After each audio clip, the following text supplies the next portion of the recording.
기도드리겠습니다. 사랑과 공의의 하나님, 오늘도 우리를 각자의 예배 자리에 불러주심에 감사드립니다. 함께 모여서 예배 드릴 수는 없지만 우리 각자가 있는 처소에 하나님이 임재하시는 줄 믿습니다. 하나님, 그곳이 어디든지 함께하여 주셔서 영과 진리로 예배 드릴 수 있게 하여 주시고, 하나님의 은혜가 충만히 베풀어져서 또 한 주와 우리의 살아가는 인생이 복되게 하여 주시옵소서. 오늘도 이 부족한 종이 단위에서 말씀을 전합니다. 하나님이 말씀하여 주시고 또 하나님 전하여 주시옵소서. 예수 그리스도의 이름으로 기도드립니다. 아멘. 할렐루야, 반갑습니다. 오늘도 우리 예배 가운데 주님이 함께 하실 줄 믿습니다. 먼저 말씀을 읽고 오늘 말씀을 나누도록 하겠습니다. 오늘은 로마서 1장 1절부터 7절까지의 말씀 읽도록 하겠습니다. 제가 읽겠습니다. 1절입니다. 예수 그리스도의 종 바울은 사도로 부르심을 받아 하나님의 복음을 위하여 택정함을 입었으니, 이 복음은 하나님이 선지자들을 통하여 그의 아들에 관하여 성경에 미리 약속하신 것이라. 그의 아들에 관하여 말하면 육신으로는 다윗의 혈통에서 나셨고 성결의 영으로는 죽은 자들 가운데서 부활하사 능력으로 하나님의 아들로 선포되셨으니 곧 우리 주 예수 그리스도이시니라. 그로 말미암아 우리가 은혜와 사도의 직분을 받아 그의 이름을 위하여 모든 이방인 중에서 믿어 순종하게 하나니, 너희도 그들 중에서 예수 그리스도의 것으로 부르심을 받은 자니라.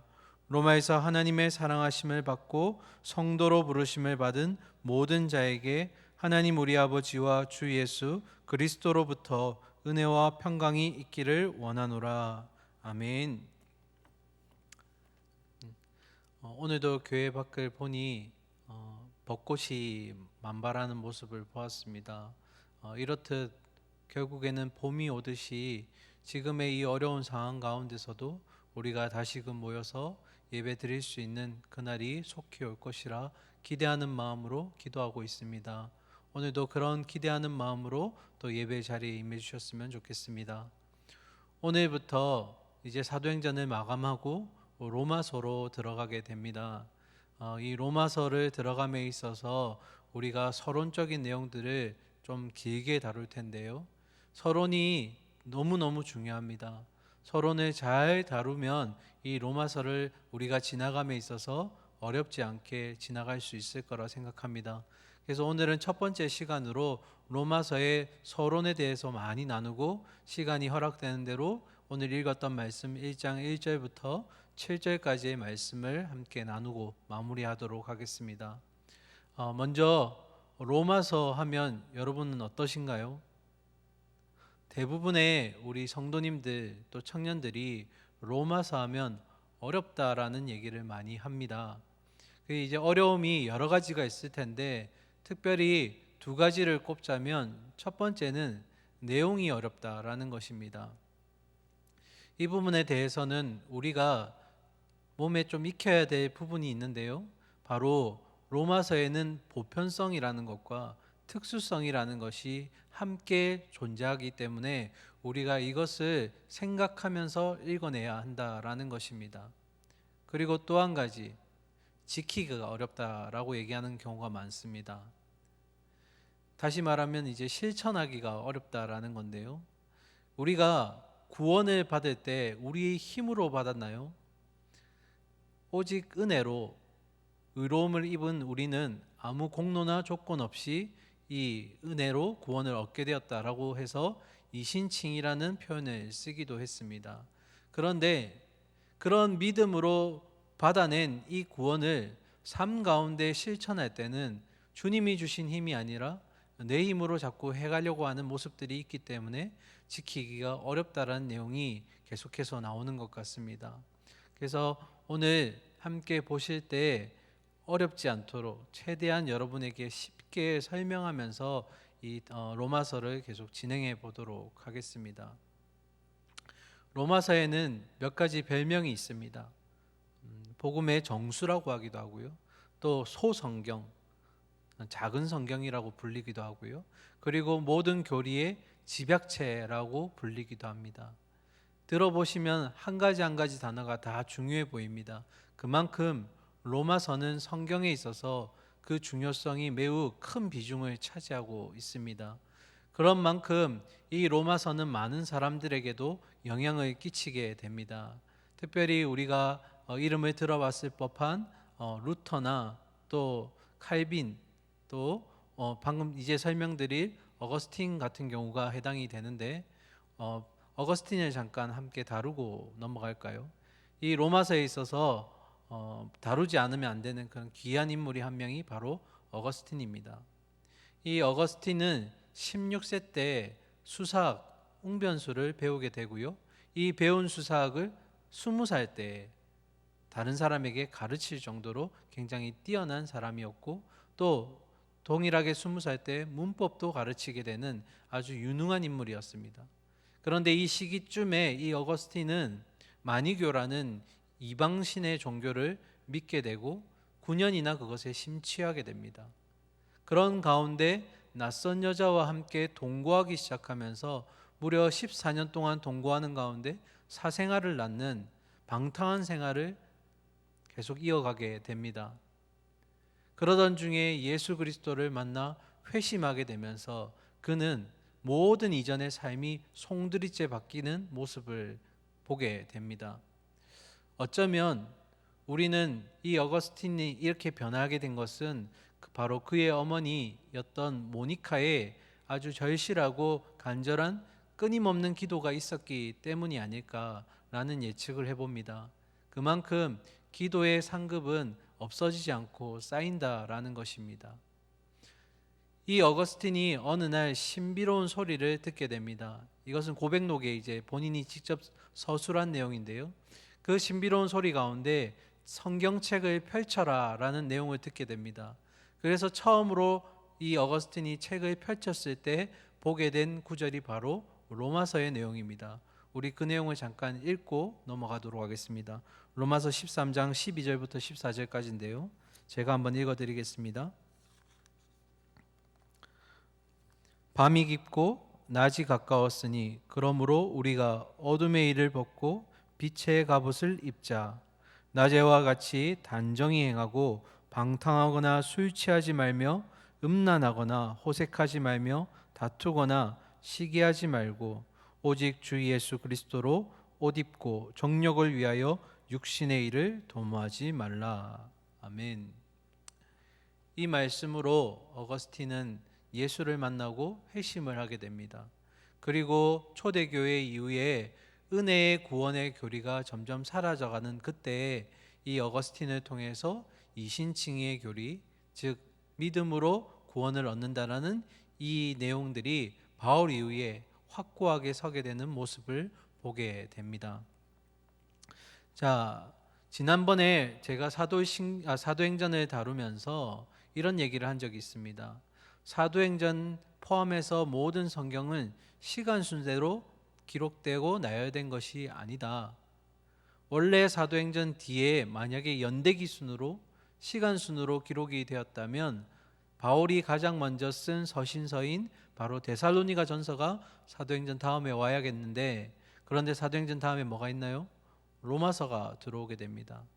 그렇다면 사도행전과 이제 로마서와 어떤 관계가 있기 때문에 이렇게 배열한 것이 아닐까라는 생각을 우리가 해볼 수 있다라는 것입니다. 자, 그런 가운데 초두에 로마서를 읽을 때 어렵다라는 내용을 제가 다루면서 두 가지 얘기를 했습니다. 바로 보편성과 특수성에 대한 얘기를 했는데요. 이 보편성은 뭐고 특수성은 뭘까? 사전적인 의미로 보편성이라는 것은 모든 것에 두루 미치거나 관통하는 성질을 얘기합니다. 즉 조금 쉽게 풀이하면 시간과 공간을 초월함에도 모두에게 적용되는 것이 바로 보편성이라는 것입니다. 그러면 우리에게 보편성은 무엇일까요? 바로 변하지 않는 하나님의 진리, 말씀이 되는 것입니다. 그래서 로마서를 볼 때 우리가 주로 집중해서 보는 것이 바로 보편성. 로마서에서 말씀하시는 하나님의 메시지는 무엇인가? 진리란 무엇인가? 그것에 대해서 많이 집중하는데, 그러면 이제 반쪽짜리 읽기밖에 되지 않는다라는 것입니다. 오늘 제가 이제 특수성에 대해서 많이 소개해 드릴 텐데요. 이 특수성이 뭐냐면 바로 로마서라는 제목에 이미 그 특수성이 반영되어 있다라는 것입니다.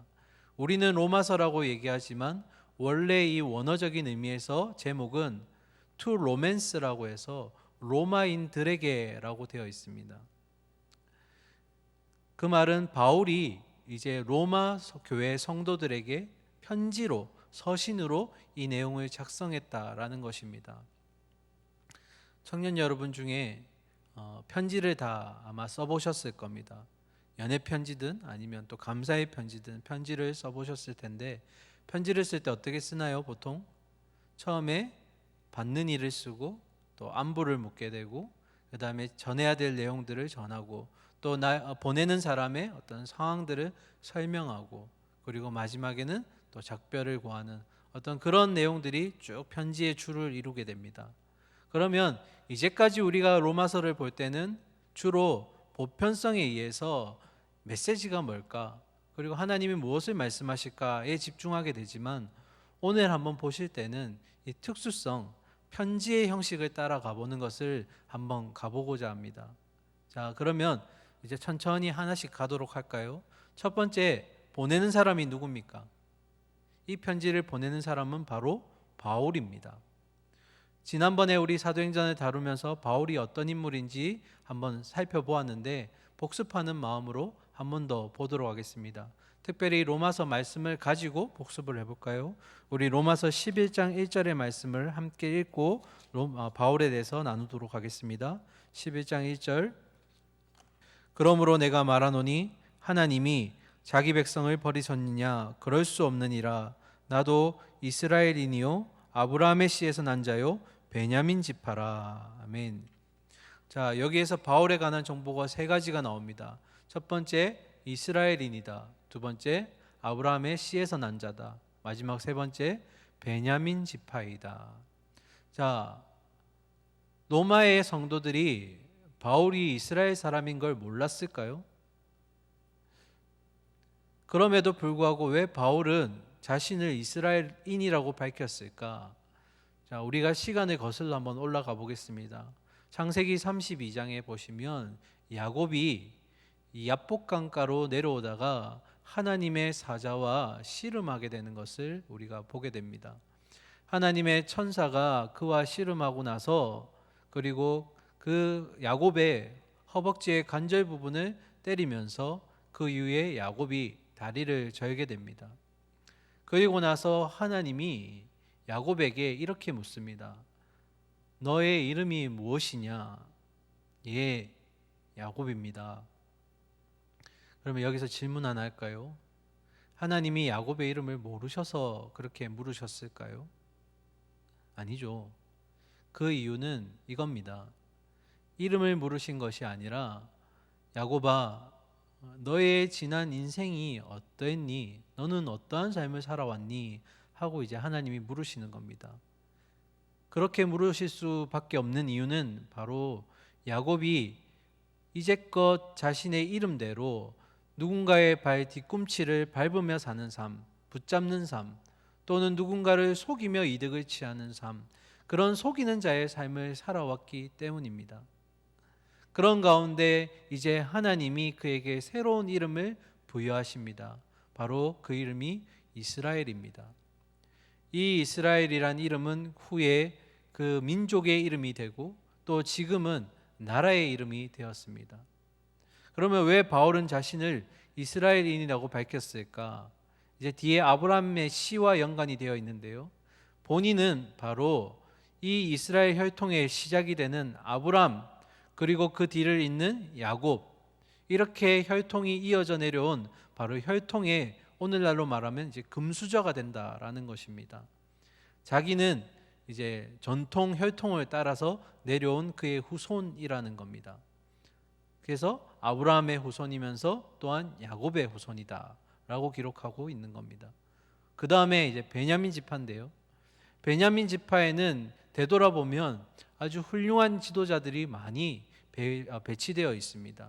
대표적인 예가 이스라엘의 초대 왕이었던 사울, 그리고 또 예레미야 선지자도 베냐민 지파였고, 또 죽으면 죽으리다 하고 고백하며 나라를 위해 헌신했던 에스더와 그리고 모르드게가 다 이 베냐민 지파에 속합니다. 그럼 이제 느낌이 살짝 오시나요? 바울이 자신을 베냐민 지파라고 말하는 것은 그 이스라엘 족속 중에서도 뛰어난 가문에 속해 있다고 본인이 지금 밝히고 있는 겁니다. 그 다음에도 또 많은 내용들이 있습니다.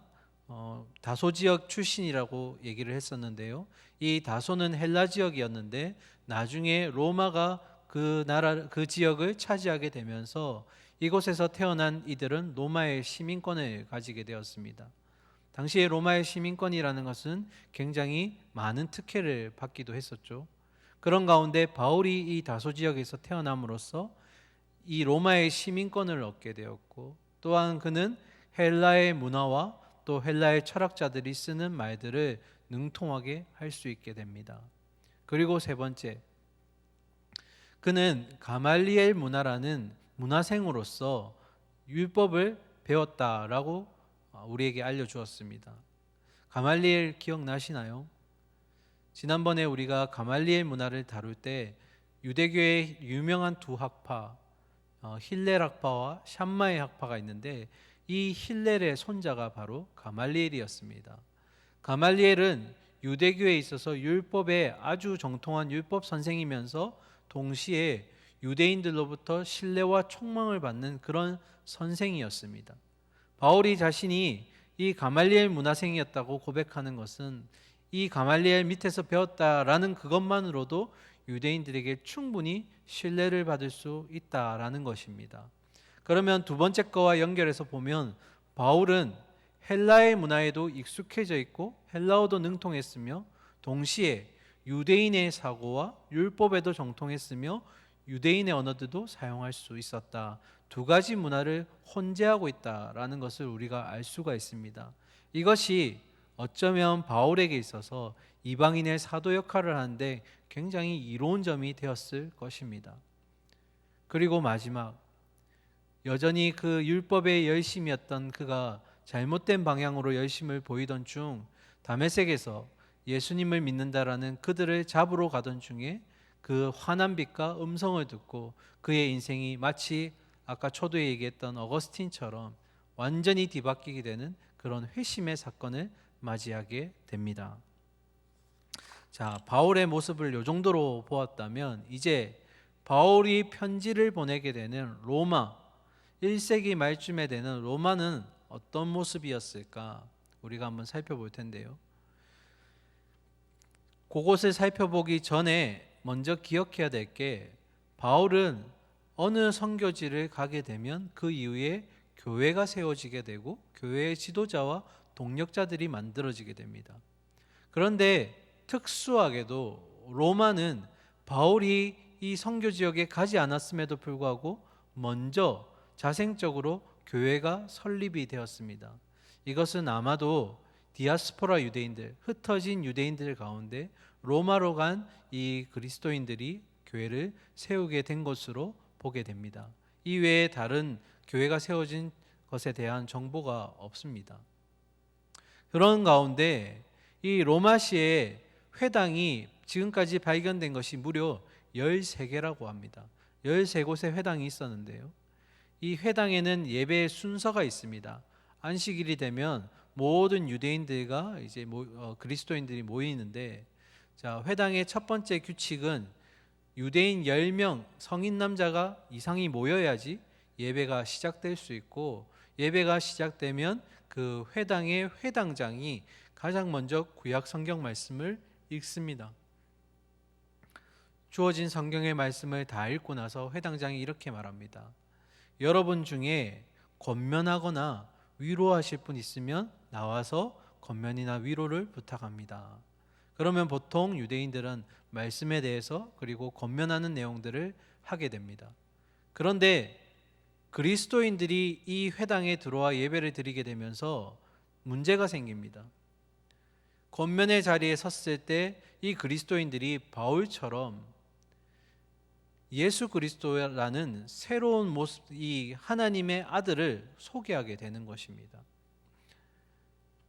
마치 이 자리를 복음을 증거하고 그들을 전도하는 자리, 그걸로 바꿈을 하게 되는 것이죠. 그래서 이 회당에서 정통 유대인들과 기독교인들 간에 논쟁이 벌어지고 다툼이 발생하게 됩니다.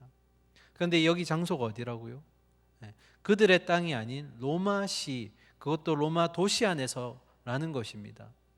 이것이 점점 잦게 발생하고 논란이 많아지고 또 치안이 불편해지자 결국에는 참지 못했던 이 글라우디오 황제가 관용 정책을 이제 철폐하고 본토에 있는 유대인들을 다 쫓아내게 됩니다.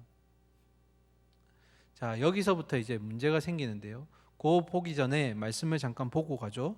이 글라우디오 황제가 쫓아내는 장면을 사도행전의 18장에 기록되어 있는데요. 18장 1절부터 3절까지 보겠습니다. 그 후에 바울이 아덴을 떠나 고린도에 이르러 아굴라라 하는 본도에서 난 유대인 한 사람을 만나니 글라우디오가 모든 유대인을 명하여 로마에서 떠나라 한 고로 그가 그 안에 브리스길라와 함께 이달리아로부터 새로 온지라. 바울이 그들에게 가매 생업이 같음으로 함께 살며 일을 하니 그 생업은 천막을 만드는 것이더라. 아멘. 떠나간 유대인들로 인해서 회당이 그 설 자리를 많이 잃게 됩니다. 대신에 그 자리에는 남아 있었던 기독교인들이 채우게 됩니다.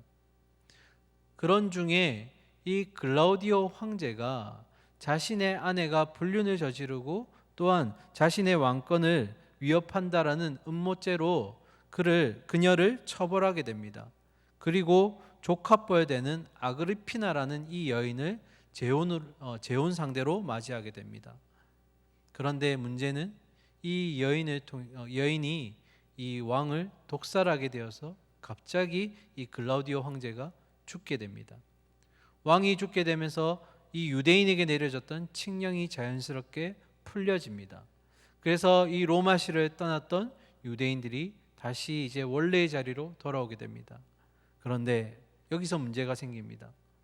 돌아와서 보니 그 회당, 이 교회가 되어 있고 또한 이 헬라파 유대인들 그리고 그리스도인들이 이제 완전히 아전인수격으로 그 자리가 주인을 차지하게 된 것입니다. 그런 가운데 이제 바울이 이들을 이제 화해시키기 위해서 이 로마서라는 이 서신을 작성하게 되는 겁니다. 자, 특수성에서 바울이 로마서를 기록하게 된 첫 번째 이유는 바로 이 본토에 있었던 유대인들, 정통 유대인들과 헬라파 유대인들, 몸은 유대인이지만 헬라적인 문화를 가지고 있고 또한 기독교적으로 사고를 하고 있는 이들과 서로 잦아지는 분쟁을 내려놓게 하고 서로 하나가 될 수 있도록 교회 안에서 서로 다른 개성들을 죽이고 이제는 복음 안에서 하나 될 수 있게 하기 위해서 바울이 이 로마서를 작성하게 되었다라는 것입니다. 두 번째 기록한 이유를 보시기 전에 바울의 상황에 대해서 잠깐 소개를 하려고 합니다. 자, 첫 번째는 뭐였죠? 바울이 누구인지 소개를 했고, 두 번째, 바울이 가야 되는 그 로마의 상황, 또 서신을 보내야 되는 그때의 로마의 상황에 대해서 설명을 드렸고, 이제는 보내는 일을 소개하려고 합니다. 상황을 소개하는 거죠. 바울의 상황을 소개할 때 우리 로마서 15장 말씀 잠깐 읽고 소개하도록 하겠습니다. 15장 25절과 26절입니다. 그러나 이제는 내가 성도를 섬기는 일로 예루살렘에 가노니 이는 마게도냐와 아가야 사람들이 예루살렘 성도 중 가난한 자들을 위하여 기쁘게 얼마를 연보하였음이라. 아멘. 자, 바울은 복음 사역에 있어서 굉장히 중대한 결정을 내려야 하는 전환점에 서게 됩니다. 그것은 바로 바울이 이 이방 지역에서 모은 헌금을 가지고 예루살렘으로 들어가기로 마음을 먹었다라는 것입니다. 그런데 이미 사도행전을 통해서 우리는 기억하고 있습니다. 바울이 마지막 예루살렘에 들어갈 때 그는 이미 예루살렘의 그를 반대하는 자들을 통해서 박해받게 될 것이고 환란이 올 것이라는 것을 알고 있었습니다. 성령의 또한 음성이 그것을 알려주었고요. 그런 가운데 바울은 왜 이 구제헌금을 가지고 예루살렘으로 들어가야만 했을까? 바울이 지금 있는 장소가 고린도 지역인데요. 이 고린도 지역 바로 위에가 로마이고 또 로마 위에가 바로 서바나, 지금의 스페인입니다.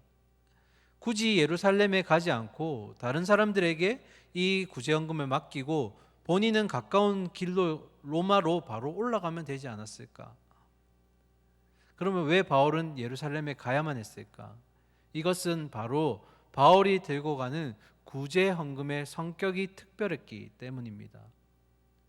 이 구제헌금을 가지고 예루살렘의 본토에 있는 교회로 들어갔을 때 이 예루살렘 교회의 지도자들이 이 헌금을 받아들인다면 이 헌금을 낸 이방 지역의 성도들을 자신과 동일한 하나님의 자녀로 인정하게 된다라는 것입니다. 다시 말하면 바울이 이방 지역에 세웠던 교회들이 합법적인 교회, 주님이 세우신 교회가 되었다라는 것을 이들이 인정하게 된다라는 것입니다. 그래서 이 구제헌금이 가지는 성격이 굉장히 중요하고 바울 사역에 있어서도 매우 중요한 것이 되는 겁니다. 그리고 또 한 가지, 바울은 늘 선교 사역을 다닐 때 바울을 반대하는 유대인들을 만나게 됩니다. 그들 가운데 바울은 자신을 변호해야 될 어떠한 체계적인 내용의 정리가 필요했을 것입니다. 그리고 마지막 예루살렘에 들어가게 되면 그는 분명히 법정에 서게 될 것이고 또 변호를 해야 되는 상황에 직면할 것인데 그가 이제까지 해왔던 이 이방 사역의 이 모델이 되는 예수 그리스도를 소개하는 것을 아마도 미리 연습하고 쓰는 작업을 해야 됐을 것입니다. 그래서 바울은 자신이 나중에 있을 예루살렘과 그리고 로마에 있을 복음을 변화하는 그 일을 지금 미리 로마서를 통해서 작성을 했다라는 것입니다. 정리하면 이렇습니다.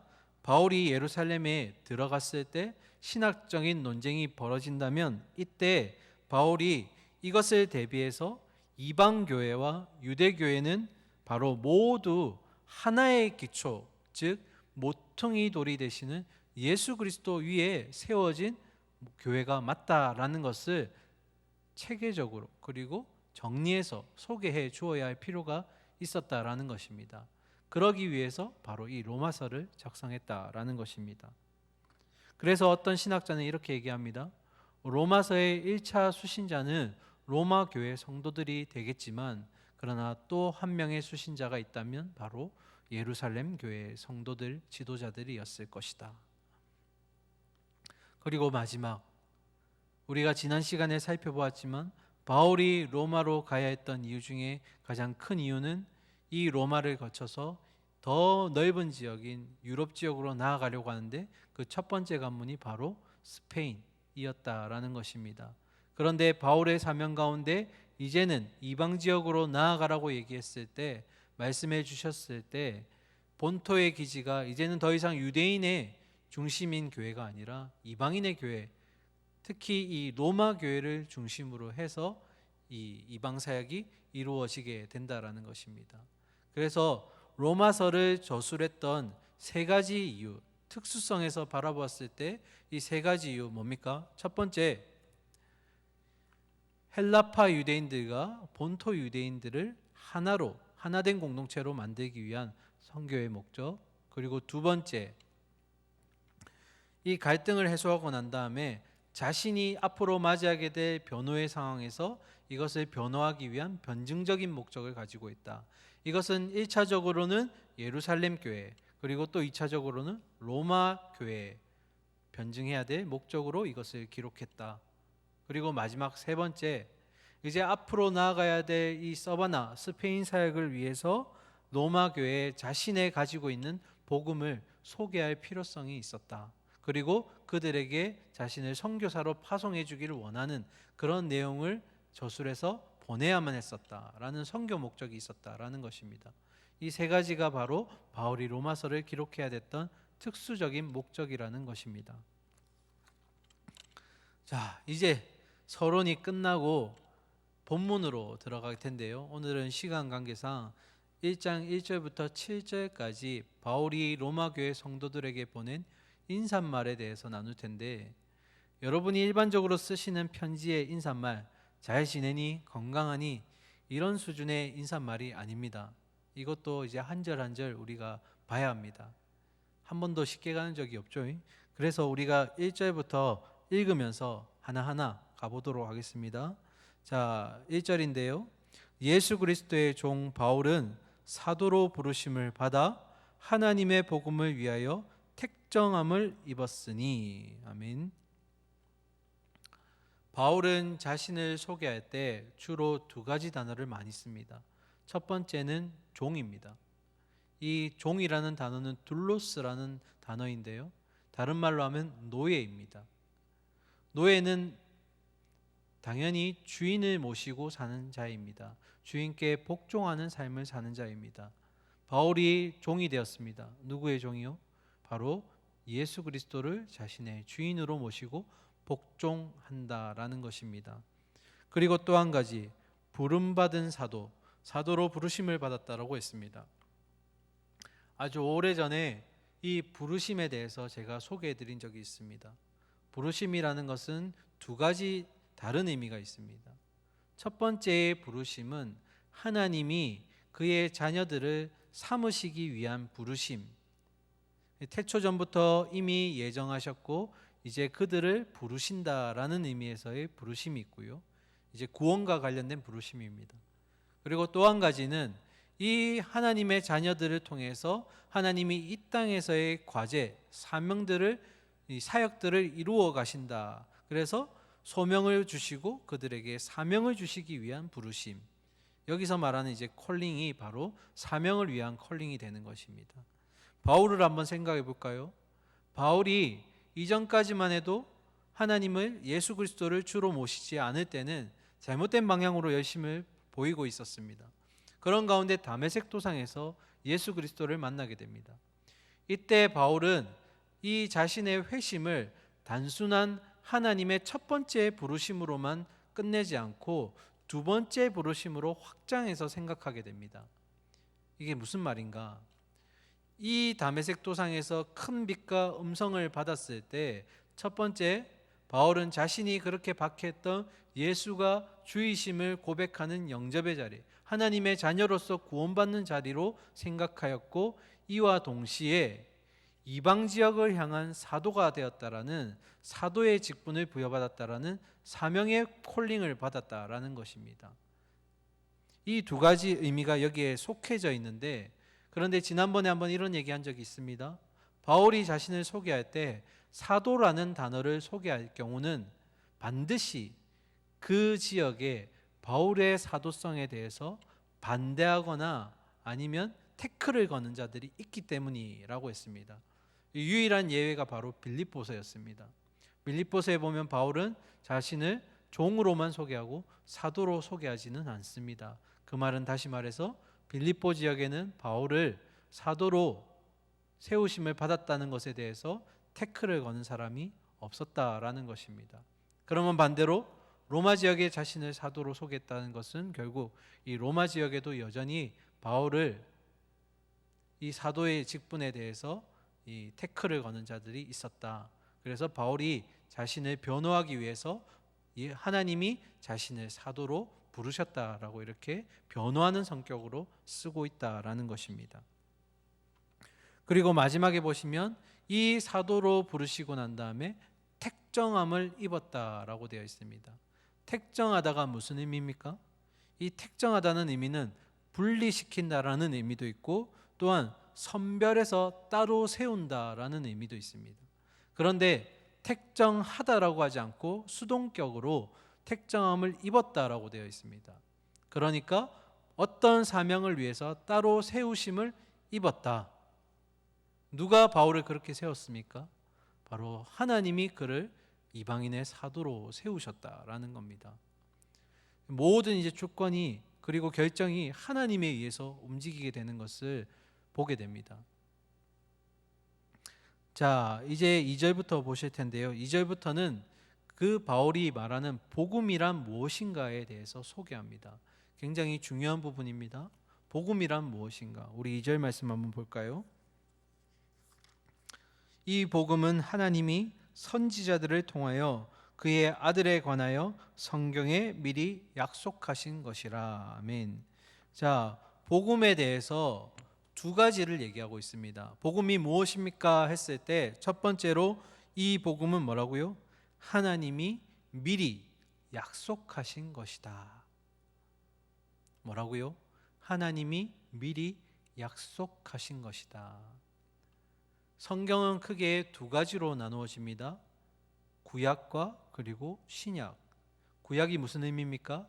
옛 약속, 옛 언약. 그리고 신약은 새로운 약속입니다. 이 옛 약속은 새로운 약속에 의해서 성취가 됩니다. 그 성취하는 역할을 누가 감당합니까? 바로 하나님의 아들이신 예수 그리스도가 이 옛 약속의 성취자가 되십니다. 그리고 또 한 가지, 그래서 이 복음이라고 얘기했을 때 첫 번째 의미가 하나님이 미리 약속하신 것이란 건 뭐냐면 옛 약속이 이 새로운 약속으로 성취가 될 것이라는 것을 이 구약의 예언자들을 통해서 미리 알려주셨다라는 겁니다. 그리고 두 번째, 복음이 무엇입니까 했을 때 선지자들을 통하여 뭐라고요? 그의 아들에 관한 것이라고 했습니다. 그의 아들이 누구입니까? 바로 하나님의 아들 예수 그리스도입니다. 그러면 정리하면 복음이란 무엇입니까? 구약의 옛 선지자들을 통해서 옛 언약들의 성취를 이루신 예수 그리스도가 바로 하나님의 아들이심을 선포하는 것이 바로 복음이라는 것입니다. 이 2절의 말씀 굉장히 중요합니다. 다시요. 복음이 무엇이라고요? 하나님이 미리 약속하신 옛 언약들의 성취를 이루신 분이 바로 예수님이신데 그가 바로 하나님의 아들이심을 선포하는 것이 바로 복음이라는 것입니다. 자, 복음의 의미 가운데 그의 아들에 관한 것이라고 했는데요. 3절과 4절은 그의 아들이 누구인지에 대해서 소개해 주고 있습니다. 3절 보실까요? 그의 아들에 관하여 말하면 육신으로는 다윗의 혈통에서 나셨고. 자, 첫 번째 그의 아들을 소개하실 때 육신의 남의 인간의 모습의 예수님을 소개합니다. 누구의 혈통으로 나오셨다고요? 다윗의 혈통입니다. 유대인들은 구약의 이 예언서를 통해서 이 오실 메시아가 바로 다윗의 후손으로 오실 거라는 것을 모두가 알고 있었습니다. 그래서 신약 시대가 되면서 로마의 모든 압제로부터 해소시켜줄, 자유롭게 해줄 그 메시아가 다윗의 후손으로 오실 거라는 것을 간절히 바라왔고 기대해 왔습니다. 이게 예수님의 육신적인 기원에 대한 설명이고요. 두 번째, 4절 보실까요? 성결의 영으로는 죽은 자들 가운데서 부활하사 능력으로 하나님의 아들로 선포되셨으니 곧 우리 주 예수 그리스도이시니라. 아멘. 성결의 영이 뭡니까? 거룩한 영. 두 글자로 성령입니다. 이게 무슨 말입니까? 성령의 능력으로 부활하셔서 그리고 그 부활하신 분이 바로 하나님의 아들이신데 그가 바로 그리스도 예수이시다. 그가 바로 주이시다. 3절에서 유대인들은 메시아가 다윗의 후손으로 올 것이라는 것은 알고 있었습니다. 그런데 그것 말고 이 4절의 내용에 대해서는 알지 못했습니다. 협소하게 그 메시아에 대해서 반쪽짜리만 알고 있었다라는 것입니다. 이 육신을 따라 난 예수, 그리고 역사적인 예수, 그리고 하나님에 의해서 올리심을 받은 그리스도, 이 관계가 바로 하나님의 아들을 모두 소개해주는 정보가 된다라는 것입니다. 바울이 이 다메섹 도상에서 만난 건 누구입니까? 첫 번째, 역사적인 예수, 그리고 하나님의 아들이신 그리스도. 예수와 그리스도의 만남을 바울이 바로 다메섹에서 하게 된 것입니다. 그러면 이것은 무엇을 말하는 걸까? 3절과 4절을 통해서 무엇을 의미하는 걸까?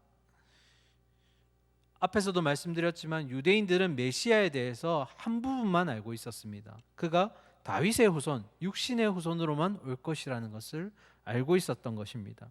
그러나 그분을 온전히 설명하기 위한 것은 뭡니까? 성령의 능력으로 죽은 자 가운데서 부활하신 바로 하나님의 아들, 거기까지를 설명해야 이 예수 그리스도에 대한 설명이 온전해지는 것입니다. 복음이 뭐라고요? 그 예언이 성취된 자가 바로, 성취하신 분이 바로 예수님이신데 그가 바로 하나님의 아들이시다. 자, 이제 5절부터는 바울이 이방인의 사도로서 어떻게 사명을 받았는지에 대해서 본인이 소개합니다. 5절과 6절 한번 보실까요? 그로 말미암아 우리가 은혜와 사도의 직분을 받아 그의 이름을 위하여 모든 이방인 중에서 믿어 순종하게 하나니 너희도 그들 중에서 예수 그리스도의 것으로 부르심을 받은 자니라. 아멘. 자, 그로 말미암아, 이제 다 끝나갑니다. 조금만 참으세요. 자, 그로 말미암아, 누구 말미암아요? 예수 그리스도로 말미암아 무엇을 받았다고요? 은혜로 사도의 직분을 받았다. 자, 여기서 우리라는 단어를 쓰는데 이 우리는 복수를 위한 우리가 아닙니다. 복수 형태의 우리를 표현하기 위한 것이 아닙니다. 지금 이방인의 사도로서 임명을 받은 사람은 바울 한 사람입니다.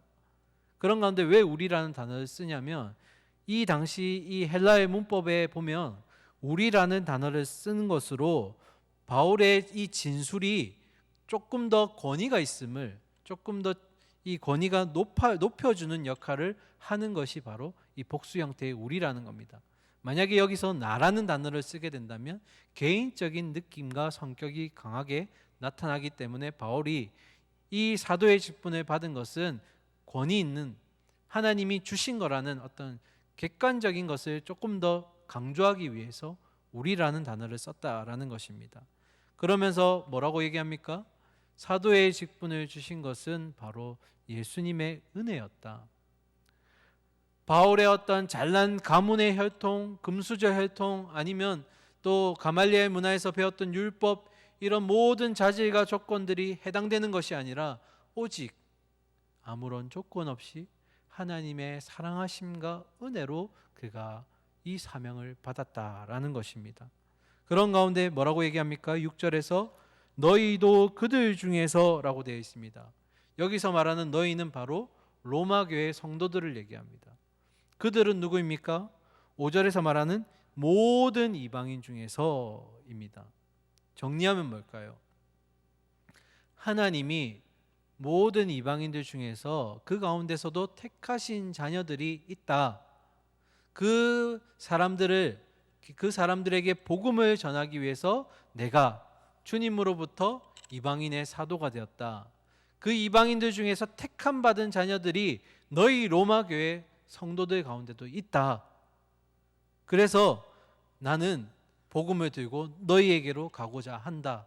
이것이 지금 5절과 6절에 바울이 이 이방인의 사도 직분을 받은 것과 로마로 가야 되는 이유를 소개한 것입니다. 정리할까요? 바울이 자신이 사도로서 택함 받은 이유는 오직 은혜였고 그 은혜가 이 이방인 중에서 택함 받은 자들이 있는 곳으로 가야 하는데 로마 교회 성도들 가운데서도 바로 택함 받은 자들이 있기 때문에 나는 로마로 가야 한다.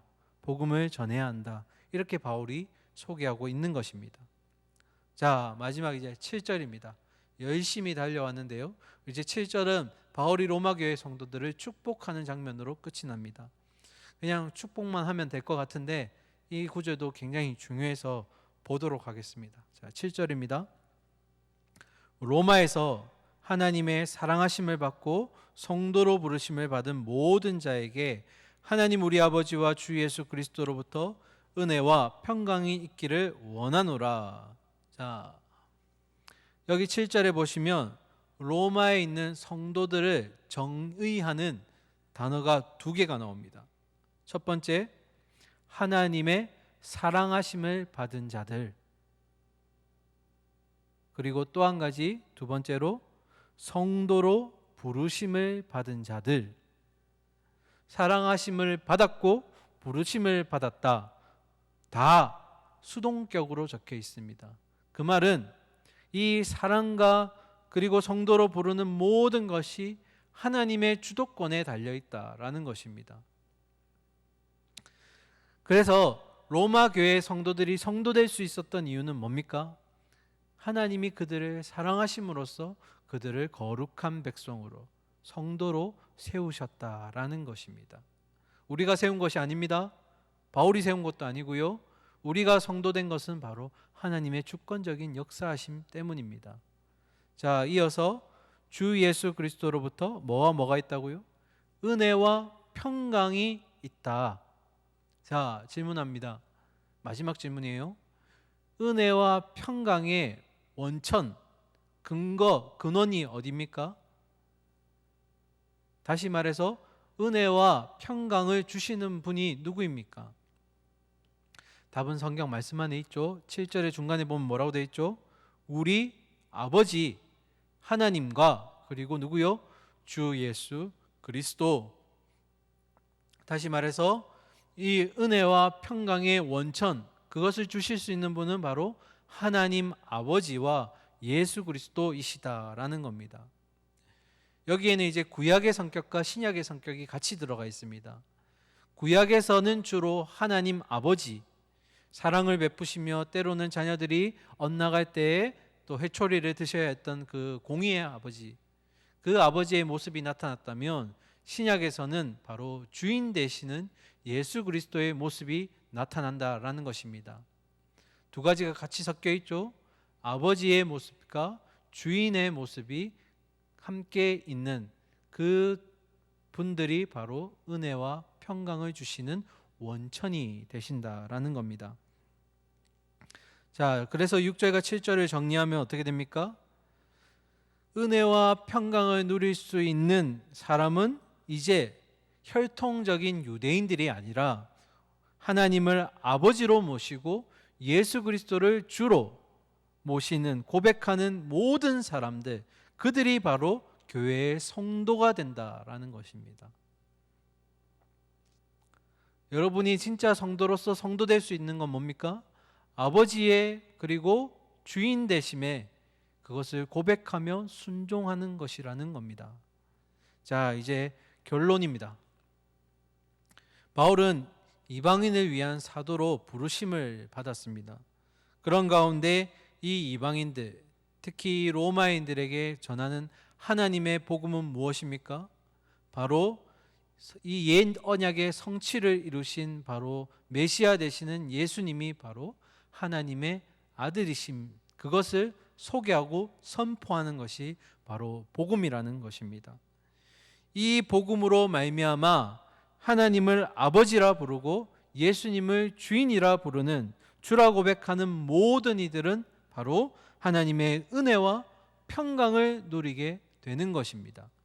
이것을 5절에서 두 글자로 뭐라고 고백하고 있냐면 바울이 순종이라는 두 글자로 기록하고 있는 것입니다. 아버지의 은혜와 평강이 임하기 위해서 우리가 해야 되는 게 뭐라고요? 아버지의 아버지 되심과 그리고 주인 되심에 대해서 고백하고 이에 순종할 때, 이것이 바로 복음의 모습이 순종의 모습으로 바뀐다라는 것입니다. 자, 마지막입니다. 우리에게 어떻게 이 말씀을 적용할 수 있을까? 우리가 이 땅에서 가장 행복할 수 있는 비결이 뭘까요? 가장 행복해질 수 있는 어떤 방법이 무엇일까요? 그것은 다름 아닌 이 땅에 우리가 태어난 하나님이 이 땅에 우리를 보내신 목적을 제대로 알고 그 목적에 순종할 때 우리는 큰 기쁨을 누릴 수 있게 된다라는 것입니다. 우리가 이 땅에 난 목적이 무엇입니까? 바로 주님께 순종하며 세상이 줄 수 없는 은혜와 평강을 누리게 되는 것이라는 것입니다. 정리하면 나의 삶 가운데 하나님이 아버지가 되어주시고 예수 그리스도가 주인이심을 고백하며 그 말씀에 순종하며 나아갈 때 이 땅에서 누리지 못하는 하나님의 은혜와 평강이 나에게 주어지고 그것으로 나의 삶이 진정한 행복으로, 희열로, 기쁨으로 채워진다라는 것입니다. 우리 사랑하는 청년 여러분, 여러분은 지금 무엇을 위해 달려가고 있습니까? 목적도 없이 부르심에 대한 사명도 알지 못한 채 그냥 세상과 어울려서 그냥 흘러가듯이 그렇게 살아가고 있지 않습니까? 우리의 목적을 다시 한번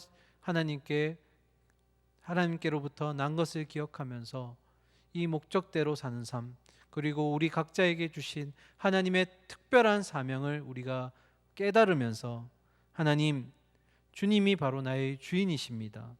우리가 이런 믿음의 순종의 고백으로 하나님의 은혜와 평강이 우리의 또 앞으로에 주어진 한 주간의 삶 가운데 그리고 우리의 남은 여정 가운데 행복으로 찾아올 수 있기를 간절히 소망하며 축원드립니다.